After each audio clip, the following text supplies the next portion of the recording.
একটি ছাগল বনের ধারে ঘাস খাচ্ছিল। আর এমন সময় একটি শিয়ালের নজরে আসে এবং শিয়াল মনে ফোন দিয়ে আটে কীভাবে তাকে খাওয়া যায়।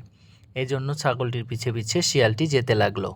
হ্যালো ভিউয়ার্স, আসসালামু আলাইকুম। কেমন আছেন সবাই? আশা করি প্রত্যেকে অনেক ভালো আছেন।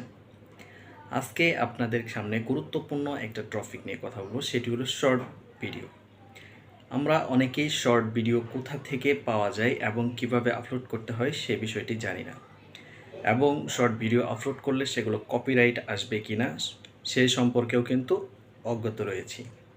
আজকে আমি আপনাদেরকে দেখিয়ে দিব আপনারা খুব সহজে কিভাবে শর্ট ভিডিও অন্য একটা চ্যানেল থেকে নিয়ে নিজের চ্যানেলে আপলোড করতে পারবেন। পুরো প্রসেস সম্পূর্ণ ভিডিওটি দেখার চেষ্টা করবেন, আশা করি আপনাদের অনেক কাজে দেবে। আমি আজকে যে কথাটি বলবো সে কথাটি কিন্তু আর কেউ বলবে না এবং এভাবে কেউ দেখিয়ে দেবে। মূল ভিডিওতে চলে যাওয়ার আগে যারা যারা এখনও আমার চ্যানেলটি সাবস্ক্রাইব করেনি দ্রুত সাবস্ক্রাইব করবেন। সাবস্ক্রাইব করা থাকলে thank you so much. Let's go. মোবাইলের স্ক্রিনে এখন আমরা এখান থেকে চলে যাব ইউটিউবে আসার পর আমরা যে সার্চ অপশনটি পাবো সেই সার্চ অপশনটিতে এসে সার্চ করব নেটফ্লিক্স জেআর।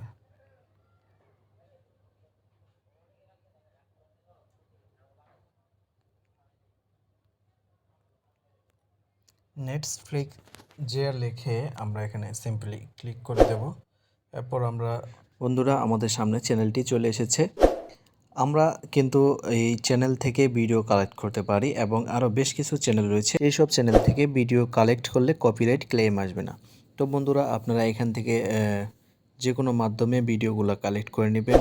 আপনারা এখান থেকে স্ক্রিন রেকর্ডের মাধ্যমে ভিডিওগুলো কালেক্ট করতে পারবেন। আমরা এই দেখে দিতে পারছি না কারণ এটি ইউটিউব কমিউনিটি গাইডলাইনের বিপক্ষে যাবে, এজন্য আমি আপনাদেরকে দেখাতে পারছি না। তো বন্ধুরা ভিডিও কালেক্ট হয়ে যাওয়ার পর আপনারা চলে আসবেন ইনশর্ট যে অ্যাপ্লিকেশনটি রয়েছে ইনশর্টে ঢোকার পর আপনারা দেখতে পারবেন ভিডিওতে ক্লিক করে এখান থেকে নিউ অপশনটিতে ট্যাপ করবেন। ট্যাপ করার পর আমরা যে ভিডিওটি সিলেক্ট করে রেখেছি, ডাউনলোড করেছি, সেই ভিডিওটি এখান থেকে ট্যাপ করে দেব। ট্যাপ করার পর আমাদের সামনে সেই ভিডিওটি চলে আসবে। আমরা প্রথমে এখান থেকে আমাদের যে ভয়েসটা রয়েছে আমরা সেটিকে ক্রপ করে দেব। এজন্য আমরা এখানে ভলিউম অপশনটিতে ক্লিক করব। ভলিউম অপশনে ক্লিক করার পর এটিকে 0 করে দেব। 0 করার পর আমরা এখান থেকে চলে আসব। এরপর আমরা শর্ট ভিডিওর জন্য রেশিও সিলেক্ট করব 9:16। এই রেশিওটা সিলেক্ট করে ক্যানভাসটা ফোল্ড করে দেব। ফোল্ড করার পর আমাদের এখানে মোটামুটি কাজ শেষ হয়ে গেল। এখন আমাদের একটা কাজ বাকি থাকলো, সেটা হলো আমাদের যে মূল স্টোরি রয়েছে সেই স্টোরিটা এখান থেকে অ্যাড করতে হবে। আপনি যে স্টোরিটা বেছে নিয়েছেন আপনি সেই স্টোরিটা এখান থেকে এভাবে তৈরি হয়ে গেল আপনার শর্ট ভিডিও। এখন আপনি আপনার শর্ট ভিডিওটি আপলোড করতে পারবেন। তো বন্ধুরা কেমন লাগলো ভিডিওটি কমেন্টে জানিয়ে দিবেন এবং ভিডিওতে একটি লাইক করে বন্ধুদেরকে শেয়ার করে দিবেন। ধন্যবাদ সবাইকে, ভালো থাকবেন, আল্লাহ হাফেজ। দেখা হবে পরবর্তী ভিডিওতে, সে পর্যন্ত সুস্থ থাকুন।